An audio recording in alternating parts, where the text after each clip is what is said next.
لا الہ الا اللہ محمد رسول اللہ اشہد ان علی ولی اللہ.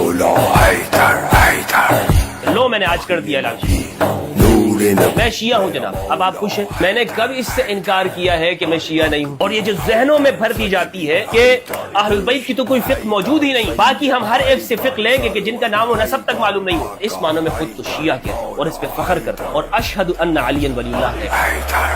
بسم اللہ والصلاة والسلام علی رسول اللہ وآلہ ومن والاه. السلام علیکم ورحمۃ اللہ وبرکاتہ. شیعہ سنی دونوں حلقوں میں بعض افراد کی جانب سے مجھ پر دو سوال قائم کیے جاتے ہیں، بلکہ دو اعتراضات بنائے جاتے ہیں، اور یہ صرف عوام الناس کی جانب سے نہیں ہے، بلکہ جو علماء اور اسکالر حضرات ہیں وہ بھی یہ سوال اور اعتراض پوچھتے رہتے ہیں. عمومی طور پر میں اپنی ویڈیوز کے اندر ان سوالوں کے جواب مختلف مقامات پر دے چکا ہوں، لیکن آج خصوصی طور پر ان دو سوالوں کو ایڈریس کروں گا. اور ہمارے عوام الناس بھی پوچھتے ہیں اور علماء بھی اس پر گفتگو کرتے ہیں. مثلا ہمارے سنی علماء یہ بات کرتے ہیں کہ اگر مفتی ہمدرد لوگوں کو شیعہ ہونے کی دعوت دیتے، حالانکہ میں نے ایسا کبھی دعوت نہیں دی، کبھی میں نے ایک لفظ بھی ایسا نہیں کہا، لیکن وہ چونکہ یہ سمجھتے ہیں کہ میں لوگوں کو شیعہ بنا رہا ہوں تو وہ کہتے ہیں کہ یہ خود شیعہ کیوں نہیں ہو جاتا. یہ سنیوں کی طرف سے ہے. اور ہمارے شیعہ برادران وہ یہ سوال کرتے ہیں کہ اگر مفتی ہمدرد یہ اہل البیت کی فقہ کی بات کرتے ہیں تو پھر خود شیعہ ہونے کا اعلان کیوں نہیں کرتے اور خود کو فقہ حنفی کا فالوور کیوں کہتے ہیں، اور شیعہ طریقے پر نماز نہیں پڑھتے اور سنی طریقے پر نماز پڑھتے ہیں. تو دو باتیں ہیں. ایک سوال تو یہ ہے کہ میں خود اپنے آپ کو شیعہ ہونے کا اعلان کیوں نہیں کرتا، شیعہ کیوں نہیں بن جاتا ہوں، اور اہل البیت علیہ السلام کو ان کو مقتدا ماننے کے باوجود اور یہ کہنے کے باوجود کہ حدیث ثقلین یہ بنیاد ہے کہ امت اہل البیت کی پیروی کرے، قرآن اور اہل البیت کی، اس کے باوجود میں خود فقہ حنفی پر کیوں چل رہا ہوں؟ ان سوالوں کے جواب میں انشاءاللہ اس ویڈیو میں دوں گا. اللہ سبحانہ و تعالیٰ سے دعا ہے کہ پروردگار مجھے حق سچ کہنے کی توفیق عطا فرمائے. دیکھیں، پہلا جواب تو میرا اپنے سنی علماء کے لیے ہے کہ اگر آپ یہ کہتے ہیں کہ میں لوگوں کو شیعت کی دعوت دے رہا ہوں، یہ بات بالکل غلط ہے. میری کوئی ویڈیو آپ ایسی نہیں مجھے دکھا سکتے جس میں میں نے یہ کہا ہو کہ تم شیعہ بن جاؤ. کوئی ایک لفظ میرا ایسا موجود نہیں ہے. اگر ایسا ہوتا تو پھر ہمارے شیعہ یہ کیوں سمجھتے کہ میں سنی ہوں؟ دوسری بات یہ ہے کہ میں نے کب اس سے انکار کیا ہے کہ میں شیعہ نہیں ہوں؟ اب آپ کہیں گے، کنفیوژن کا شکار ہو جائیں گے کہ یہ کیسے ممکن ہے کہ ایک شخص سنی بھی ہو اور شیعہ بھی ہو؟ یہ نہیں ہو سکتا. یہی وہ بات ہے جو آج لوگوں کے دماغ میں فرقہ پرستوں نے ڈال دی ہے. سنی اور شیعہ میں مغایرت، اتنی دوری اور فاصلہ پیدا کر دیا ہے کہ گویا یہ ایک دوسرے کے دشمن ہیں.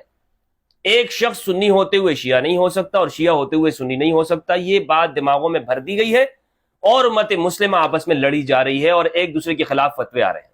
جناب ہم سنی حق پر ہیں، ہم شیعہ حق پر ہیں، دوسرے سب باطل ہیں. تو لہٰذا یہ جو دماغوں میں بھرا گیا نا صدیوں سے، اس کا خاتمہ ضروری ہے، ورنہ امت مسلمہ میں اتحاد کے نام سے یہ سب مذہبی چورن بیچ رہے ہیں. جب تک آپ ان چیزوں کو حل کرنے کی کوشش نہیں کریں گے، میں آپ کو جواب دیتا ہوں اس بات کا کہ سنی اور شیعہ دونوں ایک کیسے ہو سکتے ہیں. دیکھیں، سنیت کا کیا مطلب ہے؟ اہل السنت والجماعت، یعنی سنت کی پیروی کرنے والا، اہل السنت، سنت کو فالو کرنے والے. سنی کون ہوتا ہے؟ سنی وہ نہیں ہوتا کہ جو شیعہ نہیں ہوتا. یہ دماغوں میں ڈالی گئی یہ بات کہ سنی وہ ہے کہ جو شیعہ نہیں ہو، شیعہ کا مخالف ہو. نہیں، سنی وہ ہے کہ جو نبی صلی اللہ علیہ وآلہ وسلم کا پیروکار ہو، سنت محمد صلی اللہ علیہ وآلہ وسلم. یہ بات ہے یا نہیں ہے؟ ہمارے سب علماء اہل سنت کے کہتے ہیں کہ ہم سنت کے پیروکار ہیں. لیکن اگر یہی معنی اس کا ہے تو پھر ایک شیعہ بھی سنت کا پیروکار ہے، ایک شیعہ بھی سنی ہے. ایک شیعہ بھی کیا ہے؟ وہ سنی ہے اس معنوں میں اگر سنت سے مراد یہ ہے. لیکن اگر سنت سے مراد یہ ہے کہ میں فقہ حنفی کے اقوال کو سنت کے دائرے میں ہی حق سمجھوں یا فقہ حنبلی کو ہی سنت کے معیار کے مطابق سمجھوں، جس طرح کے سلفی حضرات وہ فقہ حنفی کے ماننے والوں کو سنت پر نہیں سمجھتے، اگر سنت کا یہ معیار ہو یا یہ معیار بنایا جائے کہ موجودہ زمانے میں جو دیوبندی حضرات ہیں یہ سنت کے زیادہ قریب ہیں اور بریلوی حضرات سنت کے قریب نہیں ہیں، وہ بدعتی ہیں، یہ فتوے موجود ہیں نا. خود اہل سنت میں تقسیم پائی جاتی ہے کس بات کی؟ سنت کے مفہوم کی. تو اس معنوں میں تو سنت سے بچنا چاہیے. اس سنت کے اگر اہل سنت سے مراد یہ ہے فرقے والی، اس میں کسی کو نہیں ہونا چاہیے. اور میں خود کو بھی اس اہل سنت سے نکالنے چاہوں گا اور ہر مسلمان کو فرقے کی سنت سے نکلنا چاہیے. اور اگر سنت کا وہ وسیع مفہوم مراد ہو کہ نبی صلی اللہ علیہ وآلہ وسلم کی سنت کی پیروی کرنا اسوہ حسنہ مانتے ہوئے، تو ہر مسلمان سنی اور شیعہ دونوں وہ اہل سنت ہے۔ یہ بات سمجھ میں آ گئی؟ اور میں اسی معنوں میں خود کو سنی کہتا ہوں۔ اب جو ہمارے اہل تشیع برادران ہیں وہ یہ سوال کرتے ہیں کہ اگر میں اہل البیت علیہم السلام کی اتباع کا قائل ہوں تو پھر فقہ حنفی کو کیوں مانتا ہوں؟ میرے بھائی، بات یہ ہے کہ چونکہ ہمیں ذہنوں میں زمانہ طالب علمی سے ہی شیعہ کتابوں سے نفرت دلائی گئی، ہمیں کہا گیا کہ ان کے پاس کوئی علم موجود نہیں ہے، اہل البیت نے کوئی فقہ تدوین نہیں کی ہے، باوجود اس کے کہ اہل سنت والجماعت یہ بات کہتے ہیں کہ ہمارے بڑے بڑے اکابرین اور ائمہ ابو حنیفہ، مالک، شافعی، احمد بن حنبل، ثوری، سفیان ثوری، یہ تمام یہ شاگردان رشید ہے اہل البیت علیہم السلام کے، امام زین العابدین، امام محمد الباقر، امام جعفر الصادق علیہم السلام علیہم الرضوان، ان کے شاگرد ہیں، لیکن ان کی فقہ کہاں پر ہے؟ تو ہمیں چونکہ ہمیشہ متنفر کیا گیا ہے کہ ان کے پاس کوئی صحیح ذخیرہ موجود نہیں ہے، اس لیے ایک سنی کو شیعہ کتابیں پڑھتے ہوئے تردد ہوتا ہے۔ وہ یہ بات کہتا ہے کہ پہلے مجھے اپنی کتابوں کے اندر سے صحیح طور پر روایات مل جائے تو میں اہل البیت کے ان اقوال کو مانوں گا، میں اہل البیت کے ان اقوال کو سب سے مقدم سمجھوں گا۔ تو اگر آپ مجھے یہ کہتے ہیں کہ میں اہل البیت علیہم السلام کی اتباع کیوں نہیں کر رہا ہوں، تو الیاذ باللہ، اللہ مجھے معاف فرمائے، کہ میرے سامنے اگر کوئی اہل البیت کا قول مل جائے، ان کا عمل مل جائے صحیح طور پر اہل سنت کی کتابوں سے، اور پھر میں یہ کہوں نہیں میں ابو حنیفہ کے پیچھے چلوں گا، میں مالک کے پیچھے چلوں گا، تو یہ بات جہالت کی بات ہوگی، یہ بات غباوت کی بات ہوگی، حماقت ہے، ایسا کوئی یہ نہیں کر سکتا۔ اور میرا موقف یہی ہے کہ یہ سارے جتنے بھی ہیں، ابو حنیفہ، مالک، شافعی، احمد بن حنبل، سفیان ثوری اور اوزاعی، جتنے بھی ہیں، یہ اہل البیت علیہم السلام کے سامنے کچھ بھی نہیں ہے۔ اہل البیت علیہم السلام کا موقف اگر ہمیں درست طور پہ معلوم ہو جائے، مثال کے طور پر امام علی علیہ السلام ہے، ایک مسئلہ مجھے اگر امام علی کا مل جاتا ہے، ایک موقف اگر امام علی کا ہے، صفین میں وہ کھڑے ہیں، تو کیا پھر میں دوسری جانب جاؤں گا کہ نہیں دوسری جانب بھی صحابہ ہے؟ نہیں۔ اگر میں دوسری جانب جاتا ہوں تو پھر میں حدیث ثقلین کی اتباع کرنے والا نہیں ہوں گا۔ میں یہ کہتا ہوں کہ صفین میں امام علی علیہ السلام کا سٹینڈ یہ ہے، موقف یہ ہے، آپ کا نظریہ، آپ یہاں پہ کھڑے ہیں، تو پھر ہر مسلمان کو امام علی علیہ السلام کے ساتھ ہونا چاہیے۔ وہ یہ نہیں کہہ سکتا کہ اس مسئلے میں امام علی کا یہ قول ہے، ابو ہریرہ رضی اللہ عنہ بھی یہ کہتے ہیں لہٰذا میں ابو ہریرہ کے پیچھے چلتا ہوں۔ نہیں بھائی، یہ نہیں ہوگا۔ اور ہمارے عام طور پر سنی حضرات وہ یہی کر رہے ہوتے ہیں، امام علی کا موقف آ جاتا ہے، صحیح حدیث مل جاتی ہے، لیکن پھر بھی وہ یہ کہتے ہیں کہ اس میں دوسرے صحابہ کی رائے یہ ہے، اور وہ دوسری جانب چلے جاتے ہیں اور یہ چھوڑ دیتے ہیں۔ تو شیعہ کا جو مفہوم ہے، شیعہ کا اگر اس کا مفہوم یہ ہے کہ امام علی علیہ السلام کا شیعہ ہونا، امام علی کی جماعت کا ہونا، امام علی کی پارٹی کا ہونا، واللہ باللہ میں فخریہ کہتا ہوں کہ میں شیعہ ہوں۔ اس معنی میں ہر مسلمان کو شیعہ ہونا چاہیے، میں شیعہ ہوں۔ اور یہ جو گواہی دی جاتی ہے امام علی علیہ السلام کے ولی ہونے کی، کیا کوئی سنی سے انکار کر سکتا ہے؟ اشہد ان علی ولی اللہ، میں اس بات کی گواہی دیتا ہوں ببانگ دوہل کہ علی اللہ کے ولی ہیں۔ کسی مسلمان کو انکار ہے اس علی کے اللہ کے ولی ہونے سے؟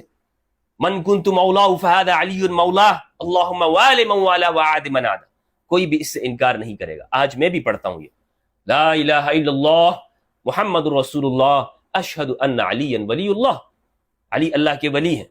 اس کو ملانے سے کوئی شخص سنیت سے نہیں نکلے گا، یا امام علی کی ولایت کا اقرار کرنے سے کوئی شخص بھی وہ سنیت کے دائرے سے نہیں نکل جاتا، لیکن ذہنوں پر تعصب کے پردے پڑے ہوئے ہیں، اور ہم یہ سمجھتے ہیں کہ ولی اللہ کا اقرار ہو گیا تو سنیت سے نکل گیا۔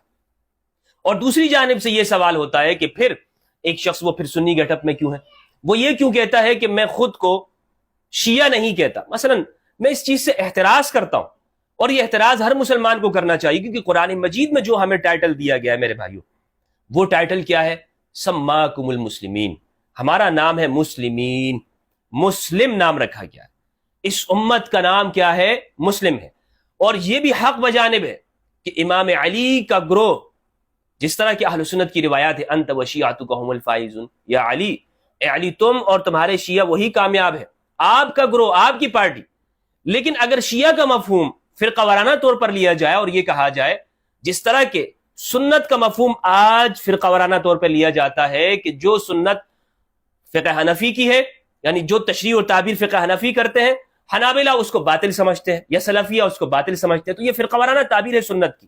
اگر یہی تعبیر آپ شیعہ کے لفظ کی لیتے ہو تو میں اس کو پسند نہیں کرتا، اور اگر آپ شیعہ کے لفظ کی وہ تعبیر لیتے ہو جو نبی صلی اللہ علیہ وآلہ وسلم نے دی، امام علی علیہ السلام نے دی، کہ امام علی کی جنگوں میں امام علی کو حق سچ سمجھنا، اور یہ اعلان کرنا کہ اگر میں اس زمانے میں ہوتا تو میں علی کے ساتھ ہوتا، میں علی کے قدموں میں ہوتا، میں علی کا ساتھ دیتا، میں ان زخمیوں کو پانی پلا رہا ہوتا جو صفین میں امام علی علیہ السلام کے ساتھ، میں کربلا میں امام حسین علیہ السلام کے ساتھ ہوتا، میں امام علی علیہ السلام کی اولاد، میں اہل البیت علیہ السلام کا خادم اور ان کے قدموں میں ہوں۔ اگر شیعت کا یہ معنی ہے تو بسر و چشم یہ قبول کرنا چاہیے، لیکن یہ بات کہنا کہ نہیں آپ اس فرقے کے اندر آ جائیں، یہ ہرگز قبول نہیں، کیونکہ قرآن مجید نے نام کیا رکھا ہے؟ مسلمین۔ دیکھیں قرآن مجید کے اندر یہ جو شیعہ کا لفظ شین یا عین، یہ مادہ یہ 9 جگہ پر استعمال ہوا ہے، شیعان اور شیعہ۔ کسی جگہ پر یہ مذمت کے معنی میں استعمال ہوا یہ لفظ، اور کہیں قرآن نے اس لفظ میں اس کو مدح کے معنی میں استعمال کیا، یعنی انبیاء کے گروہ پر بھی شیعہ کا اطلاق کیا گیا ہے، اور احادیث میں امام علی کے گروہ پر اطلاق کیا گیا ہے، یعنی یہ لفظ مشترک ہے، یہ محب پر بھی آتا ہے اور عدو پر بھی آتا ہے، یہ لفظ ہر ایک کے لیے استعمال ہوتا ہے۔ قرآن مجید کے اندر ہے، سورہ الانعام کی آیت نمبر 65 کے اندر استعمال ہوا، اعوذ باللہ من الشیطان الرجیم، بسم اللہ الرحمن الرحیم، قل هو القادر على ان يبعث عليكم عذابا من فوقكم او من تحت ارجلكم او يلبسكم شيعا ويذيق بعضكم باس بعض انظر كيف نصرف الايات لعلهم يفقهون۔ کہہ دو کہ وہ اس پر بھی قدرت رکھتا ہے کہ تم پر اوپر کی طرف سے یا تمہارے پاؤں کے نیچے سے عذاب بھیجے، یا تمہیں فرقہ فرقہ کرتے۔ تو یہاں پر شیعان کا لفظ فرقے فرقے کے معنوں میں استعمال ہوا ہے، اور یہ بطور مذمت کے، کوئی بطور تعریف کے نہیں ہے۔ ان الذين فرقوا دينهم وكانوا شيعا، سورہ الانعام کی آیت نمبر 159 159، بے شک وہ لوگ جنہوں نے اپنے دین کو فرقہ بنا دیا، گروہ گروہ ہو گئے، وكانوا شيعا، اور وہ تقسیم ہو گئے، الگ الگ ہو گئے، لست منهم في شيء، آپ ان میں سے کچھ بھی نہیں ہے، لست منهم في شيء انما امرهم الى الله ثم ينبئهم بما كانوا يفعلون۔ جب وہ اللہ کے پاس آئیں گے تو اللہ انہیں ان کے اعمال کی خبر دے دے گا، انہیں بتا دے گا کہ تم نے کیا کیا۔ سورت نمبر 15 آیت نمبر 10، وَلَقَدْ أَرْسَلْنَا مِن قَبْلِكَ فِي شِيَعِ الْأَوَّلِينَ، ہم نے آپ سے پہلے بھی انبیاء کے گروہ میں، آپ سے پہلے کے جو گروہ ہیں انبیاء بھیجے ہیں۔ تو شیعہ انبیاء کرام کے اوپر، ان کے گروہ پر استعمال ہوا یہاں پر لفظ شیعہ کا، قرآن نے استعمال کیا، تو یہاں بطور مدح کے ہے۔ ثم، اچھا سورت نمبر 19 آیت نمبر 69 سورہ مریم کی ہے، ثم لَنَنزِعَنَّ مِن كُلِّ شِيعَةٍ أَيُّهُمْ أَشَدُّ عَلَى الرَّحْمَنِ عِتِيًّا، پھر ہم ہر جماعت میں سے ہم ایسے لوگوں کو کھینچ نکالیں گے جو خدا سے سخت سرکشی کرتے تھے۔ تو یہاں پر بھی بطور مذمت کے استعمال ہوا ہے شیعہ کے۔ ان الذين يحبون ان تشيع الفاحشہ، سورت نمبر 24 آیت نمبر 19 سورۃ النور کی یہ آیت ہے، فرمایا بے شک وہ لوگ کہ جو پسند کرتے ہیں کہ پھیل جائے بے حیائی۔ تو یہاں پر شیعہ پھیلنے کے معنی میں، اشاعت، نشر و اشاعت کا جو لفظ ہوتا ہے پھیلانا، تو مومنوں کے معاشروں کے اندر جو لوگ بے حیائی پھیلانے کو پسند کرتے ہیں، تو یہاں پر بطور پھیلانے کے یہ لفظ استعمال ہوئے قرآن مجید میں۔ اسی طرح سورت نمبر 28 آیت نمبر 4 ہے سورت القصص کی، ان فرعون علا فی الارض وجعل اہلها شیعا، فرعون نے زمین کے اندر سرکشی کی اور اس نے مصر والوں کو گروہ گروہ میں تقسیم کر دیا۔ تو یہاں پر بطور گروہ کے استعمال ہوئے سورت نمبر 28 آیت نمبر 4 میں۔ اسی طرح سورت نمبر 28 آیت نمبر 15 کے اندر استعمال ہوا یہ لفظ، سورت نمبر 30 آیت نمبر 32 کے اندر یہ استعمال ہوا ہے، من الذین فرقوا دینہم وکانوا شیعا۔ سورت نمبر 37 آیت نمبر 83 سورت الصافات کے اندر استعمال ہوا ہے، وَإِنَّ مِن شِيعَتِهِ لَإِبْرَاهِيمَ، اور وَإِنَّ مِن شِيعَتِهِ، اور انہی کے پیروں میں ابراہیم علیہ السلام تھے، انبیاء کرام میں سے۔ ثم اغرقنا الآخر، یہ پچھلی آیات آپ دیکھیں گے، عبادنا المؤمنین میں سے۔ تو انبیاء کرام کے اوپر اور ان کے گروہ کے اوپر قرآن مجید میں یہ لفظ استعمال ہوا ہے۔ کون سا لفظ استعمال ہوا ہے؟ شیعہ کا۔ تو شیعہ کا جو لفظ ہے یہ کبھی بطور مدح کے استعمال ہوتا ہے، بطور مذمت کے بھی استعمال ہوا ہے قرآن مجید میں۔ تو لہٰذا کوئی شخص یہ نہیں کہہ سکتا، جس طرح ہمارے یہاں فرقہ پرست مولوی وہ کہتے ہیں مذمت والے جو لفظ ہیں وہ شیعوں کے اوپر فٹ کرتے ہیں، کہتے ہیں دیکھو قرآن میں ان کی مذمت آئی۔ بھائی اگر قرآن میں جہاں پر مذمت کے الفاظ ہیں اس گروہ کو استعمال کیا ہے تو وہاں پر مدح کے اندر بھی استعمال ہوا ہے۔ حضرت موسیٰ علیہ السلام کے جو افراد ہیں جو ان کے لیے شیعہ کا لفظ استعمال ہوا ہے، ابراہیم علیہ السلام جو ابو الانبیاء ہے ان کے لیے شیعہ کا لفظ استعمال ہوا ہے، تو بطور مدح کے بھی ہے۔ مگر ہمیں کون سا ٹائٹل استعمال کرنا چاہیے؟ آج کے اس زمانے میں ہمیں ٹائٹل استعمال کرنا چاہیے مسلم کا، میں اس کے حق میں ہوں، لیکن اگر ایک شخص خود کو سنی کہتا ہے یا شیعہ کہتا ہے تو یہ غلط بات نہیں ہے، یہ غلط بات نہیں ہے، مگر اس سے احتراز کرنا چاہیے۔ اور ہمیں حکم کس چیز کا ہے؟ قرآن مجید کی پیروی کرنے کا اور اہل البیت علیہ السلام کی اتباع کرنے کا ہمیں حکم دیا گیا ہے۔ اب مثال کے طور پر بہت ساری چیزیں ایسی ہیں کہ جو سیاسی اختلافات کی وجہ سے ہمارے عقائد کا حصہ بن گئے اور وہ روایات میں شامل ہو گئی۔ اس کی میں مثال آپ کو دیتا ہوں، جیسے ترتیب صحابہ میں افضلیت والی بات ہے کہ کون سا صحابی سب سے زیادہ افضل ہے۔ ہمارے اہل سنت میں ترتیب بنائی گئی ہے، حضرت ابوبکر رضی اللہ عنہ، عمر رضی اللہ عنہ، عثمان رضی اللہ عنہ اور امام علی علیہ السلام، یہ ترتیب، پھر عشرہ مبشرہ۔ اس ترتیب افضلیت کو آپ دیکھیں تو یہ سیاسی اختلافات کی بنیاد پر ہے۔ احادیث میں کہیں پر اس کا ذکر موجود نہیں ہے کہ نبی صلی اللہ علیہ وآلہ وسلم نے فرمایا ہو کہ میرے بعد یہ افضل، یہ افضل، یہ افضل، نہیں، بلکہ امام علی علیہ السلام کی جگہ جگہ پر نبی صلی اللہ علیہ وآلہ وسلم نے خصوصیات بیان فرمائی ہیں، اور جتنی خصوصیات امام علی کی ہیں باقی کسی کی نہیں ہے۔ لیکن جب بعد میں خلافت کے ادوار آئے تو اسی کو پھر افضلیت سمجھ لیا گیا، چونکہ یہ مسئلہ بعد میں کھڑا ہوا کہ یہ خلافت پہلے پر ہے، دوسرے پر ہے، تیسرے پر ہے، امام علی علیہ السلام کی چوتھے نمبر پر خلافت ہے، تو یہ سمجھ لیا گیا کہ امام علی علیہ السلام اگر چوتھے نمبر پر آتے ہیں تو آپ کی افضلیت میں بھی چوتھا نمبر ہے، باقی اس کا قرآن اور حدیث سے کوئی تعلق نہیں ہے۔ امام علی علیہ السلام یعنی اس ترتیب کا کہ سب سے افضل وہ ابو بکر ہے، پھر عمر، عثمان، علی ہیں، یہ ترتیب کہیں قرآن میں بیان نہیں ہوئی ہے اور احادیث میں اس کا ذکر نہیں کیا گیا، مگر اسے سمجھ لیا گیا اور آج ایک سنی کی پہچان یہی قرار دے دی گئی۔ یہ ہے فرقہ واریت، یہ ہے اہل البیت علیہ السلام سے دوری، اور یہ جو ذہنوں میں بھر دی جاتی ہے کہ اہل البیت کی تو کوئی فقہ موجود ہی نہیں ہے، باقی ہم ہر ایک سے فقہ لیں گے کہ جن کا نام و نسب تک معلوم نہیں ہوتا، اور اہل البیت جو درخشندہ ستارے ہیں جو کہ قرآن اور اہل البیت جن کی جگہ جگہ پر اتباع کا حکم دیا گیا، ان سے دین ہم نہیں لیتے۔ اسی طرح حدیث عشرہ مبشرہ، یہ حدیث بھی سیاسی طور پر اس کو سمجھا گیا ہے، یعنی آپ اس حدیث پر اگر نظر ڈالیں گے کہ 10 وہ ہیں وہ صحابہ جنہیں ایک مجلس میں نبی صلی اللہ علیہ وآلہ وسلم نے جنت کی بشارت دی، تو اس کے اندر اہل البیت کہاں پر ہے؟ سیدہ زہرا کہاں پر ہے؟ ایک انصاری صحابی اس میں نہیں ہے، جبکہ قرآن مجید نے جو ترتیب افضلیت بتائی ہے سورہ توبہ کی آیت نمبر 100 صحابہ کے حوالے، صحابہ کرام کو سمجھنے کے حوالے سے سورہ توبہ آیت نمبر 100 یہ تمام مسائل کو اشکار کر دیتی ہے۔ مثلا صحابہ کرام میں جو افضلیت کی بات ہے، قرآن کہتا ہے مہاجرین اور انصار افضل ہیں۔ کیا فرمایا؟ والذین اتبعوہم والسابقون الاولون من المہاجرین والانصار والذین اتبعوہم باحسان رضی اللہ عنہم ورضوا عنہ، پہلوں میں پہل کرنے والے، والسابقون الاولون من المہاجرین، مہاجرین میں سے، والانصار والذین اتبعوہم، جنہوں نے ان کی پیروی کی، باحسان، احسان کے ساتھ، یعنی جو بعد میں صحابہ آ رہے ہیں جو مہاجر اور انصاری نہیں ہیں وہ بھی تابعی ہیں، اور انہوں نے ہجرت اور نصرت نہیں کی ہو، مدینہ کے نہیں ہو، اور وہ لوگ ہجرت کرنے والوں میں نہیں ہو، پہلی ہجرت مدینہ، تو وہ قرآن کہتا ہے یہ تابعی ہے، خواہ وہ فتح مکہ پر اسلام لایا یا حدیبیہ پہ اسلام لایا یا کسی بھی زمانے میں اسلام لایا، وہ تابعی ہے، قرآن نے اس کو تابعی کہا ہے۔ لیکن بعد کے زمانوں میں ان پر بھی صحابہ کا اطلاق کر دیا گیا اور کہا گیا کہ جس صحابہ الصحابۃ کلھم عدول، صحابہ سارے کے سارے عادل ہیں، لہٰذا آپ ان سے اختلاف نہیں کر سکتے، اگرچہ ان کی زندگی کے اندر امام علی کے خلاف آئے ہوں، کھڑے ہوئے ہوں اور احسان موجود نہ ہو۔ تو ہم نے ہر چیز کو اس فرقہ وارانہ نقطہ نگاہ سے دیکھا، اور یہ سوال ہمارے اوپر کیا جاتا ہے، اور آج بھی کوئی شخص اگر قرآن و سنت کی دعوت لے کر اٹھتا ہے تو فوراً ہی یہ سوال پیدا کیا جاتا ہے اور کھڑا ہو جاتا ہے کہ آپ سنی ہیں یا شیعہ ہیں۔